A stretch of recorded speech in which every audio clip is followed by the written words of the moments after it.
The statements we're about to show you are from the Holy Quran, and is said to be the official, unchanged, pure word of God, revealed over 1400 years ago. Claiming to be the word of God is a heavy statement, and without proof, or if a single contradiction is found within the book, the apparent word of God will be proven false. So without further ado, let's put the book to the test. In the 23rd chapter, titled The Believers, from the 12th to the 14th verses, God is said to give a detailed description of how the human being is formed. It begins by saying, "We then placed him as a sperm drop in a place of settlement, firmly fixed. Then we made the drop into a alaqa." We will translate this word very soon. "And then we changed the alaqa into a lump. Then we made out of that lump into bones. And then we clothed the bones with flesh. Then we caused him to grow and come into being and attain the definitive human form." In the 21st century, we can now safely say that this verse is clearly describing the process of human development in correct chronological order. However, what we should be paying attention to in particular is the second stage, referring to the development of the embryo. The specific word used to describe the embryo in this verse is the word alaqa. The word alaqa, when translated into English, can mean three separate things.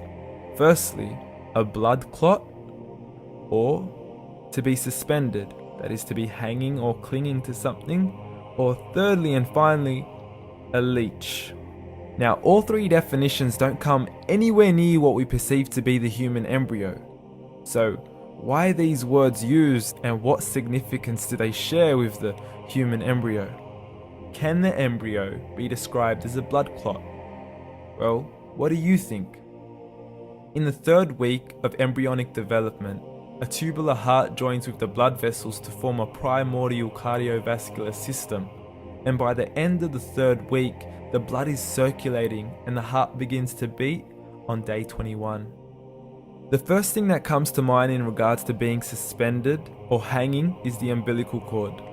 But we can't use that example because we are simply referring to step 2, before the baby has even formed. But we now know today that the umbilical cord is formed from the connecting stalk. And the connecting stalk is formed as soon as the embryo is formed. The embryo's connecting stalk has even been described by John Allen and Beverly Kramer as an object to suspend the developing embryo in the extra-embryonic column. So an embryo is suspended and does have a strong resemblance with the blood clot. What on earth would an embryo have to do with a leech? Figure A shows the structure of an embryo at 25 days.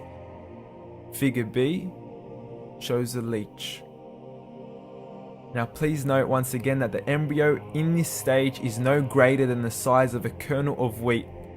This is an X-ray of the embryo at 22 days.